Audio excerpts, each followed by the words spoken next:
the center of our identities is not blood and soil, but rather our various covenantal bonds, which have their foundations in the nature of the world and ultimately God himself. These covenantal bonds can bless blood and soil, but they can also require a curse on blood and soil. See Deuteronomy 28. Thus, covenantal bonds are not bound to blood and soil. It is the other way around. Blood and soil must answer to covenant and covenant obligations.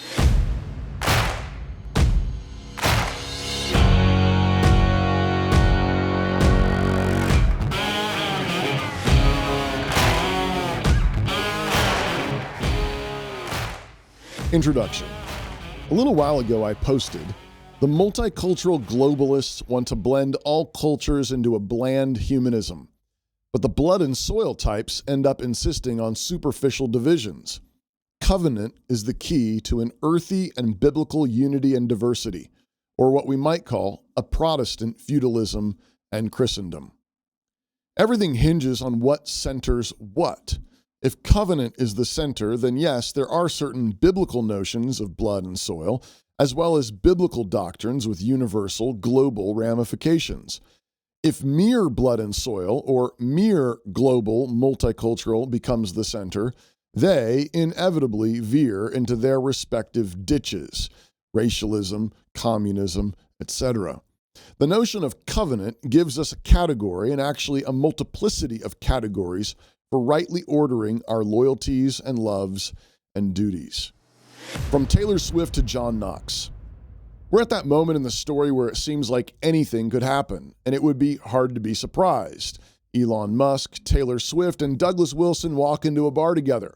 It might sound like the beginning of a bad joke, but that's where we are.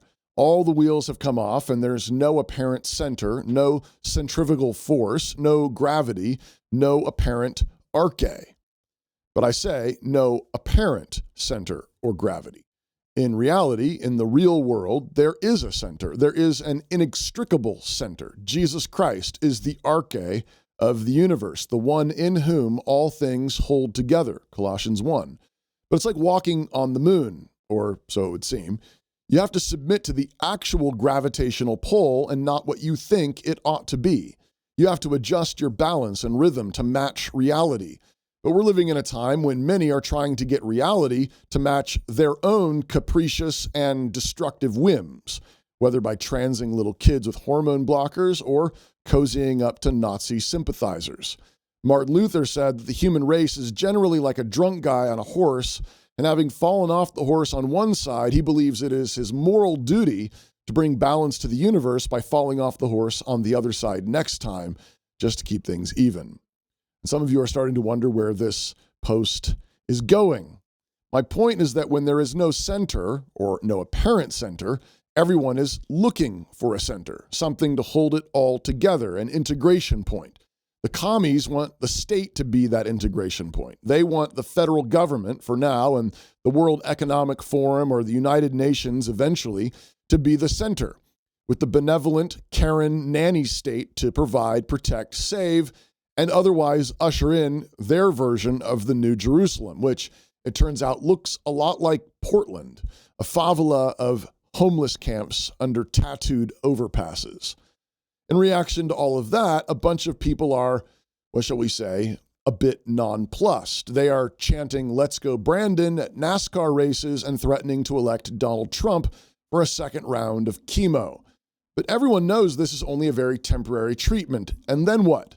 The commies and their media whores have slapped the name Christian nationalism on everyone who objects to turning our country into Zimbabwe. And a bunch of us have said, well, okay, fine. We do want a Christian nation, not this secular trash world you're trying to foist on us and our grandchildren.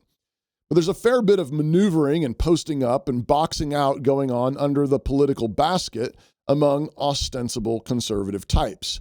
Trump was mauled at the three-point line and is determined to get a second free throw before banking the third one off the rim to some eager heir apparent. But let's not scrutinize this analogy too closely. Among the heir apparents, you've got the obvious J.D. Vance and his broadly conservative Catholic crowd, You've got an amalgam of Protestant academics unearthing everything the 16th and 17th century reformers ever said on civil government. You've got Russell Brand baptizing people in his skivvies. And you've got the based edgelords ransacking history for memes that give their moms nightmares. And finally, what I'm arguing for, a small but hearty band of old school Scottish covenanters. All of these have some vision for a center of gravity, traditional values and the working class, cultural ethnicity, Christian revival, R.L. Dabney smoking a cigarette, and John Knox with a double-edged battle axe. As it happens, I think some elements of all of these are possible to be included, but only if we let John Knox lead the way. Covenant defined.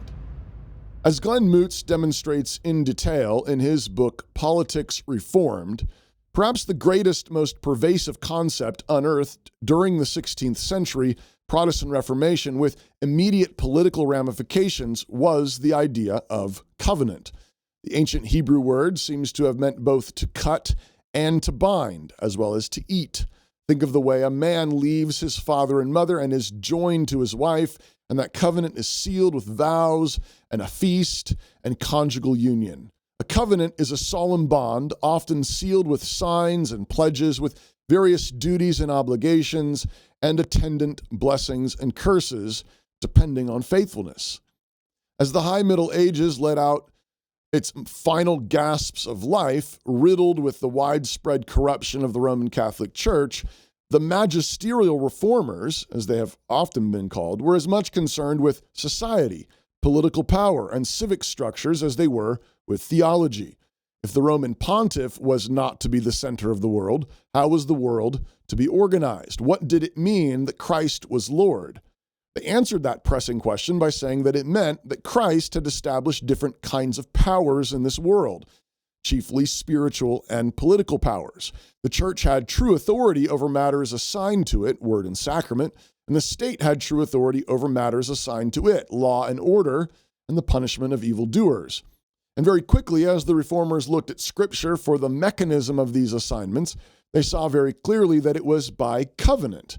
They saw that in Scripture there is an overarching, unilateral covenant of grace by which God is saving the world through Christ. But they also saw that there were many other covenants in Scripture: marriage covenants, political covenants, family covenants, business covenants, and various civil covenants. But there was virtually nothing significant or important established apart from these covenants. Reaching back to the covenant of creation or covenant of works and the Noahic covenant, various reformers saw that some universal covenants applied to all men everywhere, descended from Adam and Noah, and thus, while not salvific covenants, they were nevertheless still in effect and therefore binding on society as a whole. As civil government was being rehabilitated by the reformers, you almost immediately had political power problems: Bloody Mary in England and persecution and massacres in France. But it was the covenant that gave the reformers categories that held together the seeming disparate requirements of Scripture. Generally, Scripture taught submission and obedience to civil authorities, but at times there was clear evidence of biblical permission or even blessing for disobedience and insurrection. As John Calvin wrote, quote, "Since kings and princes are bound by covenant to the people to administer the law in truest equality, sincerity, and integrity, if they break faith and usurp tyrannical power, is it not possible for the people to consider together taking measures in order to remedy the evil?" Unquote. Just as Scripture ordinarily teaches the obedience and honor of a wife to her own husband, it also clearly affirms the right of a wife to subvert the authority of her husband or flee his authority if it becomes tyrannical and abusive. The lines for these judgments are admittedly sometimes debatable, but they do exist by virtue of the marriage covenant. The same is true for the covenant obligations of rulers and their people. In the book Vindicii contra Tyrannos, the pseudonymous Brutus argued that in every nation there are at least two civil covenants in effect, one between God, the king, and the people, and another between the king and the people, under God. As Moots writes, quote, "The first enables the people to act should the king turn away from God. The second obliges the king to act in the interests of the common good." Unquote. Conclusion. blood and soil, and covenant. So God made the world covenantally. This means that the notion and nature of covenant is woven into almost everything. This is true of the natural world and therefore underpins any coherent defense of natural rights. But it is also the basis for the institution of marriage and family, whether or not the parties involved acknowledge God or his Christ. Marriage is a covenant between a man and a woman with particular obligations to both parties, quite apart from whether the parties understand that. It is what God says it is, not what liberal activists hopped up on Marxist shrooms claim it is.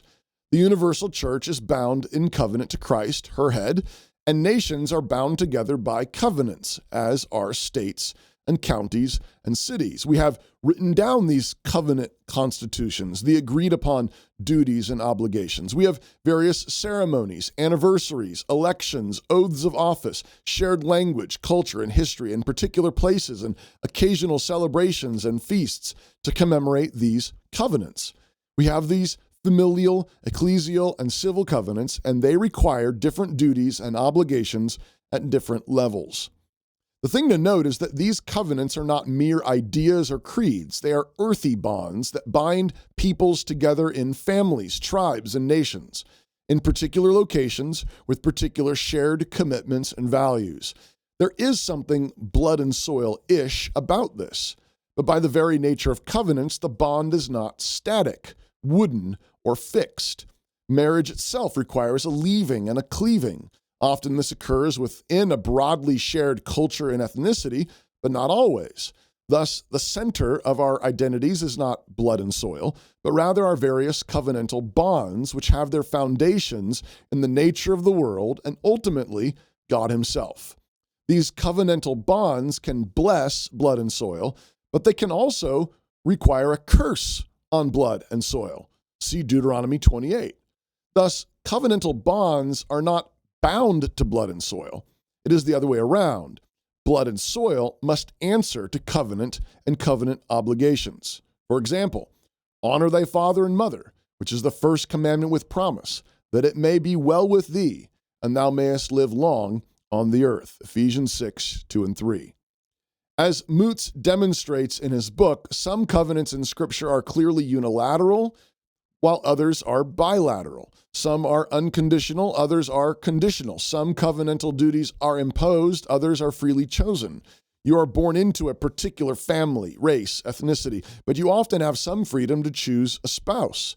You are born into a nation, but you often have some freedom to choose whether or not to stay. The exigencies of life are a multitude and mixture of both personal responsibilities and free choices, on the one hand, and events you did not choose: famines, war, sickness, death, migration, exile, friendship, betrayal, etc. The Moabite Ruth famously swore a covenant-like oath to her Jewish mother-in-law Naomi, quote, "For whither thou goest, I will go, and where thou lodgest, I will lodge. Thy people shall be my people, and thy God, my God. Where thou diest, will I die, there will I be buried. The Lord do so to me, and more also, if aught but death part thee and me." Ruth 1, 16 and 17. This is no humanistic melting pot multiculturalism orchestrated by neo-pagan HR department of witch doctors, but it is rather the true joining of different cultures in a covenantal bond of life together, including loyalty to land and family and God to the death. While the Christian church does not magically dissolve family or cultural bonds or obligations like some modern regime evangelicals pretend, it does nevertheless relativize those bonds. Christ at the center means that while I must ordinarily provide for my own wife and kids first, if my family were to betray Christ, I would have higher duties to Christ and his people. It is absolutely true that without a covenantal center, the globalists will continue to manipulate and destroy our culture. But the wrong center, race, family, ethnicity, cannot help but absolutize things that, though right and good in their proper place, cannot hold the center, much less be absolutized. It's good and right to love your people, to protect and provide for your family first, see 1 Timothy 5. But the real world is far more complex and complicated, and covenant is the category you need.